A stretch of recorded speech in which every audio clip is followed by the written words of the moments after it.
Hi, magandang araw po sa inyong lahat for our first reading of the day today. It's Friday, no?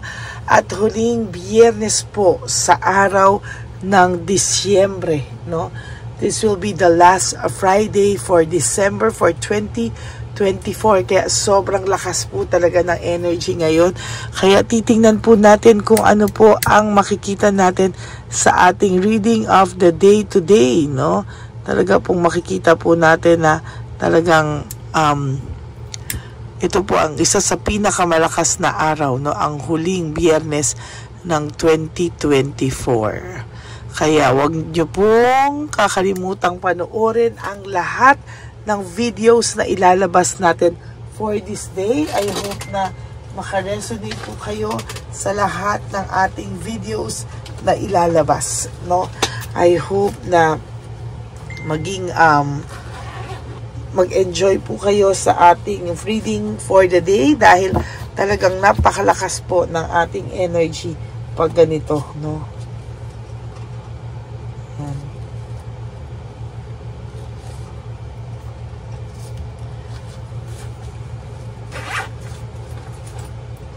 Okay. Ay,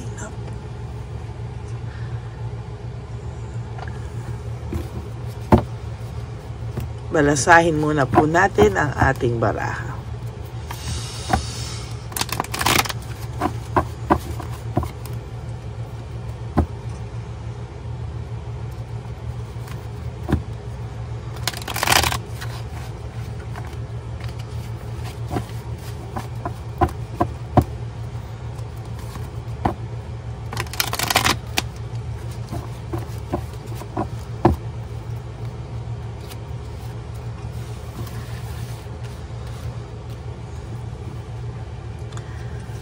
One, 2, 3, 4, 5, 6, 7, 8, 9, and 10.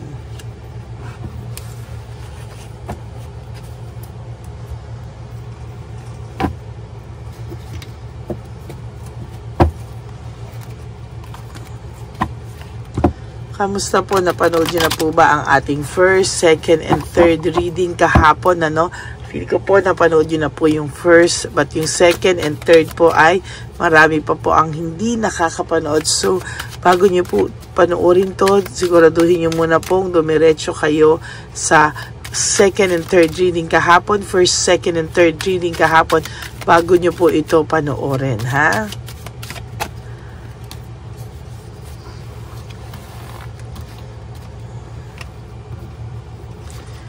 One, 2,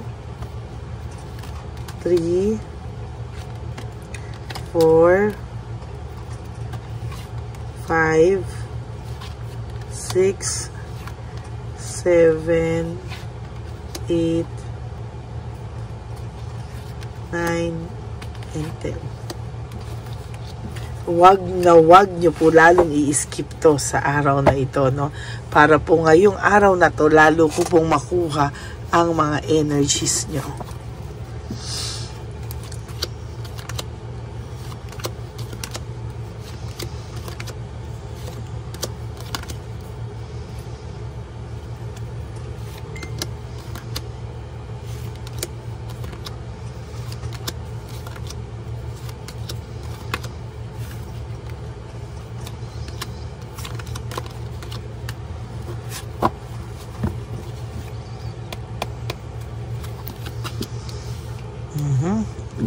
Ang dami niya pong nagawa sa iyo na ikinasakit po talaga ng iyong kalooban, ano? Marami po siyang mga ginawa na hindi mo po malunok. Marami po siyang ginawa na ikaw po mismo ay talagang nag-suffer, no? Hindi niya po pinag-isipan mabuti, pero wag ka pong mag-alala. Lahat ng nagpasakit sa iyo, lahat po ng ibinigay niya sa iyong pasakit ay sasabihin ko po sa iyo na talaga naman pong bumalik sa kanya, no? At hanggang ngayon po ay bumabalik pa rin sa kanya lahat ng ginawa mo, no? Hindi po siya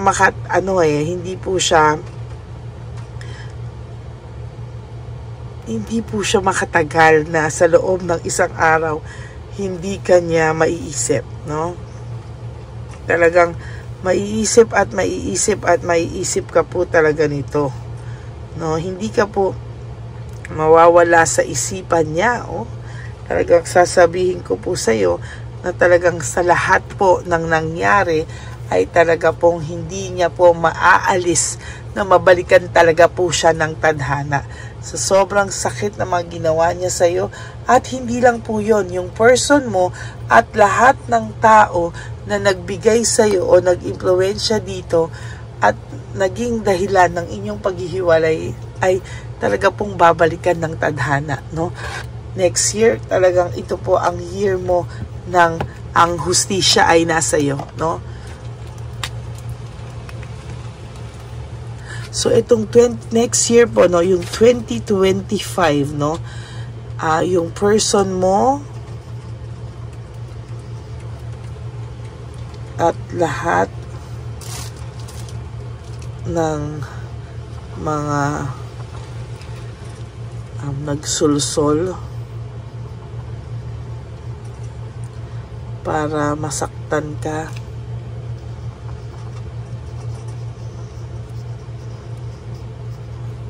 ay babalikan ng karma.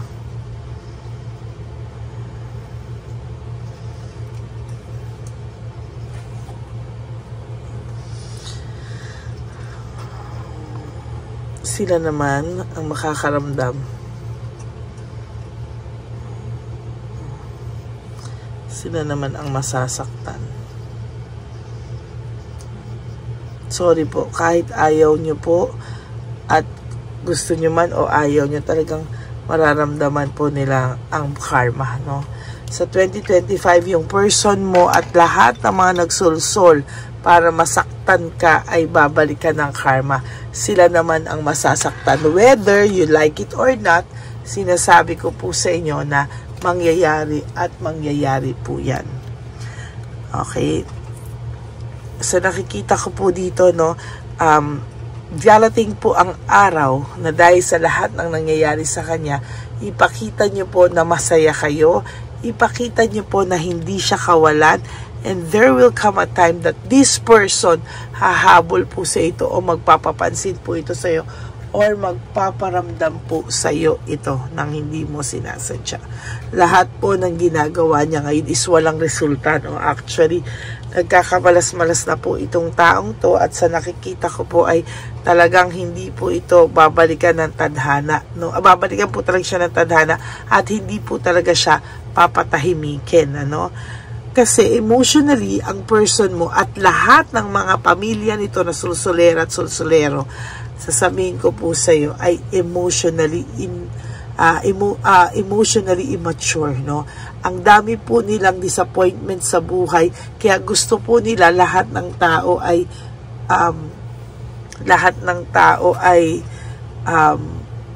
malungkot din ang buhay, miserable po sila, kaya gusto nila yung lahat ng tao po ay miserable din, ano? Kaya ganyan po sila katindi, no? Ayan, no? Insecurities, ang dami po nito, insecurity. Sa sobrang dami po ng insecurity nila, matataas din po ang pride nila. Pero ito po yung sinasabi ko sa iyo, there will be a punishment for them, no? May balik po yung ginagawa nila sa iyo o yung nagsulsul po sa iyo ay talagang ayan po yung nakikita ko, no? Sila naman po yung masasaktan, yung sinabi ko, no? Yung lahat ng pasakit na ginawa nila sa'yo, yung talagang para ka nang mababaliw dahil sa sobrang sakit ng mga ginawa nila sa'yo, huwag ka pong mag-alala. Sila naman po ang babalikan at sila talaga ang mahihirapan. Yung ginawa niya po sa yung pag-iwan, pagsisisihan niya po ito, no? Pero hindi ko po sinabi na balikan mo, ha? Nasa sayo po yan kung nakikita mo na ang taong ito ay deserving na bang balikan, bigyan ng chance, o siraulo talaga na hindi na kailangan bigyan pa ng chance, no? Ang dami pong mangyayari sa kanyang bad luck na hindi niya kontrolado. Ito po yung sinabi ko na yung mga mangyayari sa kanilang karma, ayan o, bad luck and no control, wala po silang control. Hindi po nila yan maiiwasan, ano? Darating at darating po talaga yan, and there will come a time na may isip nila, bakit sila kinakarma? Pwede pa nga nilang isipin na baka sinumpa mo sila or whatsoever, pero sasabihin ko po sa iyo ang totoo, no, wala po silang magiging control dyan.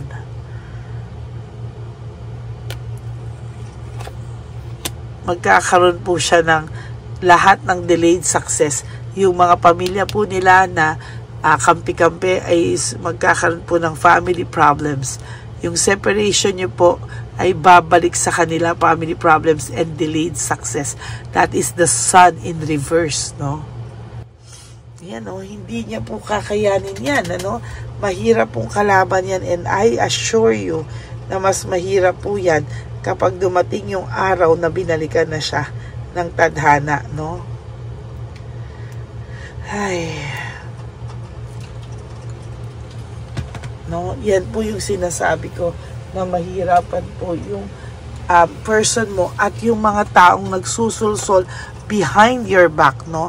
Sila po ngayon ang makakaramdam ng stress, burnout, and restlessness. Yung para pong wala naman silang problema, pero bakit ang bigat-bigat ng pakiramdam nila, ang bigat-bigat ng aura nila, ang bigat-bigat ng lahat sa kanila, at yun po ang dala-dala nila araw-araw na ginawa ng Diyos. Yung iba po, mararamdaman din nilang masaktan, yung mga nagsulsol, no? Mararamdaman din po nilang masaktan ang kanilang, yung kanila pong mga karelasyon, ay gagawin din po sa kanila kung ano po yung ginawa nila sa'yo, no? There will come a time talagang magsasuffer at magsusuffers lahat sila, at makakaranas po sila ng emptiness and dependency, no? Ibig sabihin po, lahat po yan ay makakaramdam ng matinding emptiness, no? Yung parang laging may kulang sa buhay nila, yung parang hindi na sila nakontento sa buhay. Well, in fact, hindi naman po talaga sila kontento sa mga buhay nila ngayon, at ganyan po talaga sila. Pero sasabihin ko po sa inyo na mas lalo pong mangyayari yan, lalo po silang magkakaletse-letse. Lalo po silang magkakaletse-letse pag pumasok po ang 2025. Sabi ko po sa inyo, very, very, very powerful po, no, ang last Friday ng 2024. Kaya po gustong-gusto ko talagang magbasa sa mga oras na to, no? Talagang ang last Friday ng year ay talagang maraming magandang mababasa, no? Dahil dyan po talaga nagpapakita na po talaga yung ating barahan ng mga pwedeng mangyari for 2025, no? Basta ikaw po ay pagpatuloy mo po ang pag-move on mo, wala kang sasaktang tao, no? Sila po ay masyadong naging makasarili kasi, kaya ibabalik po yan sa kanila ng tadhana, no? Yan lang po ang masaklap sa kanila kasi sila po ngayon ang babalikan ng tadhana. Ay, ayan, no? Hindi mo po masasabi yan, ano? Kaya sabi ko po sa'yo ay laban ka lang po sa buhay. Huwag ka pong malulungkot. Tandaan mo po na life is so short. Kaya kung ganyan man po ang nangyari sa'yo, learn to move on and fix everything, no? Yung kailangan makikita mo sa sarili mong hindi ka nagpatalo at hindi ka natalo ng mga ginawa nila sa'yo, no? Sila magdadala niyan. Maniwala ka po sa akin na sila po ang magdadala niyan, at huwag ka pong maaapektuhan. Hindi mo po deserve ang maapektuhan. Tinake advantage ka, oh. Sobra ka pong na-take advantage. Sobra ka na nga sinakta, na take advantage ka pa, no? There will come a time na yung pag-take advantage sa'yo, pagsisisihan niya. Pagsisisihan po nila. Parang wala ka namang ginawa sa kanila, pero parang ikaw ang bruha sa kanilang lahat, no? There will come a time na marirealize din nila yan.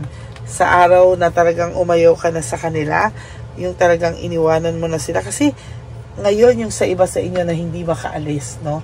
At talagang bruhang-bruha talaga ang tingin nila dito, no? So sa tingin ko ay talagang hindi ka nila nare-realize o hindi nila alam, kasi nila kayanan ka lang nila, no? Alam nila yung kabaitan mo, at sa talaga sa nakikita ko ay medyo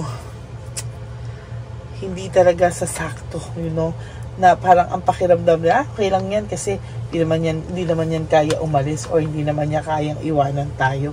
Yun ang alam nila, no? So please, no, be responsible, be sa feelings mo, no? Kailangan mong ilaban din kung ano yung nararamdaman mo, kapatid, kasi hindi naman pwede na palagi ka na lang nilang inaapi-api, no? Kailangan minsan ilaban mo rin yung sarili mo, kasi po wala namang magmamahal at magmamalasakit sa iyo kung hindi yung sarili mo, no? Kaya kailangan ipakita mo sa kanila na enough is enough, hindi ka napapayag na ganun ang trato nila sa iyo, no? For 2025, kailangan makita nila ang worth and value mo na hindi po nila pinahalagahan, no? Yan, no? Alam nila na hindi mo kaya, alam nila na meron silang pinanghahawakan sa iyo, but you have to have a willpower and desire, at pagkaroon ka ng inspirasyon, no, para gawin mo sa sarili mo na you have to protect your turf. Kailangan protektahan mo na ngayon, this time, yung sarili mo, no? Kailangan protektahan mo yung sarili mo, whether sa kahit kanino pa. Masyado ka kasing mabait, no? Minsan nakakalimutan mo na walang magmamahal po sa ating kapatid kung hindi po ang sarili din po natin. So we really have to love ourselves, no? Pagtanggol mo po yung sarili mo, kasi wala naman pong ibang gagawa niyan sa sarili natin kung hindi tayo din po, no? Tayo rin po ang gagawa sa sarili natin yan. Kaya ang sasabihin ko po sa iyo ay maging careful ka na po sa susunod, na hindi ka na po nila kayang ganyanin, ano? Kailangan mo na ring mag-isip, no, kung paano mo palaging ilalaban din naman po yung iyong sarili, no? Hindi mo po pwedeng palagpasin ang bawat lahat ng sakit at talagang parusa na binigay nila sa iyo at sa buhay mo, no? Masakit man po, pero wala tayong choice. Kailangan nating ipakita sa kanila na hindi ako pwedeng ganyan-ganyanin lang, no? Ikaw at ikaw pa rin po kasi ang magagawa niyan sa sarili mo, no? Hindi mo po pwedeng expectin yung mga tao na may magtatanggol sa iyo, more than na kailangan mo po ipagtanggol ang iyong sarili. Tandaan mo po yung sinabi ko, ha? Kailangan ikaw mismo ay magtatanggol sa iyong sarili. Kasi sabi ko nga po, kung hindi mo gagawin yan, wala. Wala talaga. Ano? Kaya there will come a time na itong taong to ay mararanasan niya po yung lahat ng sakit na pinaranas niya sa iyo, no? Kaya huwag ka pong mag-alala dyan. Pero ang isa lang po ang bilin ko sa iyo, never let anybody hurt you for the second, third, and fourth time. Lalo na po yung sobra-sobra na, no? Balikan, ganyan, balikan na. Tapos wala pong kadala-dala. So, talagang, yung iniwan, binalikan, kailangan po pong ma-realize na hindi pwedeng ganun ang buhay, no? At talagang ipakita niya na may purpose ang buhay nyo, no? Hindi lang para sa kanya, no? Talagang mahirap po. Napakabigat po nitong reading na to. Kaya sa tingin ko po ay talagang pina-realize po sa atin ngayong araw na to na loving yourself means, protecting yourself also, no? At hindi po yung porket ganyan na ginagawa sa iyo, hahayaan mo na lang po, no? You should parang protect yourself at all costs po, no? Okay, so yan po ang ating first reading of the day. Lahat po ng mga taong nanakit sa iyo, nagsulsol at kung ano pa man ay babalikan po ng karma, ng tadhana sa 2025. Sila naman po ang experience niyang ganyang klaseng sakit na ginawa nila sa'yo, no? So, yan po, that's it for our first reading of the day. For those of you po who would like to have a private reading with me, you can message po at Lady Lee Elena. That's Ladyly Elena. Nasa dulo po yan na ating video. Diyan nyo lang po ako makokontak. That is my official and only legit FB account. Naku, may bad news po ako sa inyo. Naku, andyan na naman po ang messenger. Naku, baka naibalik na naman ang messenger ng ating fake Lady Elena. Kaya po kayo po ay mag-iingat, no? Huwag po kayong magpapauto. At wala po akong PayPal account, no? Hindi naman po siya sumasagot sa ngayon. So, baka siya mismo hindi niya pa alam na okay yung messenger niya ulit. So, i-report lang po natin ang i-report. I-report ko po yun na ni-report para po makita ng messenger ulit, no? At siya po ay ma-block tuluyan.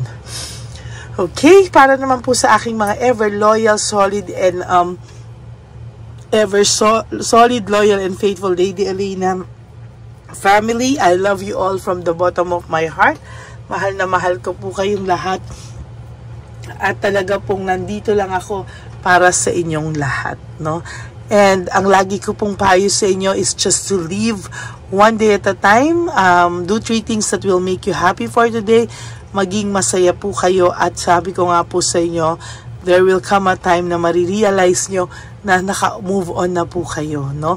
And okay na kayo. Tomorrow is another day, another chance for you to move on and to be happy and to prioritize yourself, be grateful, and to love yourself, because self-love is still the best love of all. And of course, life is too short. Don't make it shorter by stressing yourself from all the pains and heartaches na binigay sa inyo ng kahapon. Just surrender everything to the divine universe and just let go and let God write your life and love story. Okay, I will be back for another set of reading. Sana po ay nag-enjoy kayo sa first reading of the day. Napakabigat. Pero bago po yan, ha, sabi ko nga po sa inyo, sana po ay napanood nyo na rin po yung first, second, and third reading kahapon bago po kayo lumagtaw, no? At panoorin itong first reading of the day. Okay? Maraming salamat po sa inyong lahat.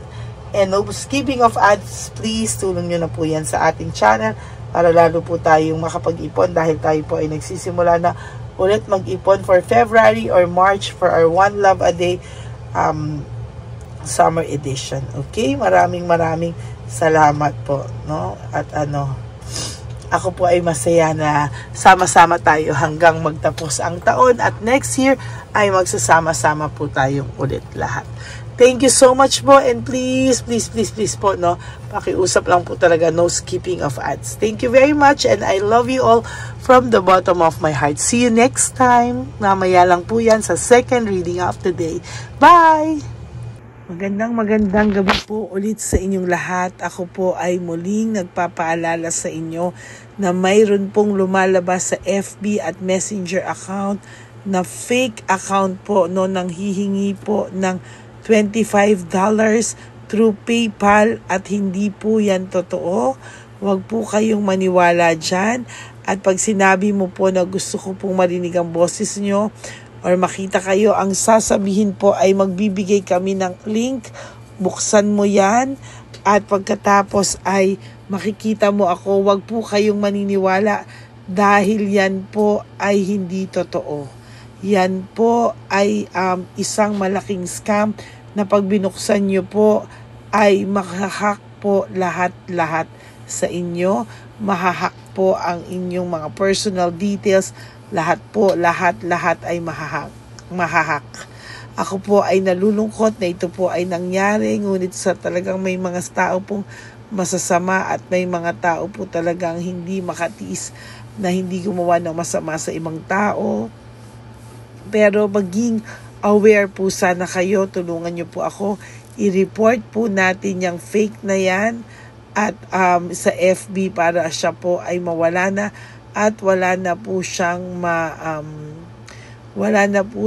mabiktima pa, no? Nandyan po lahat ng details at maraming salamat po sa inyong lahat. Maraming salamat po sa inyong lahat at mag-iingat po kayo.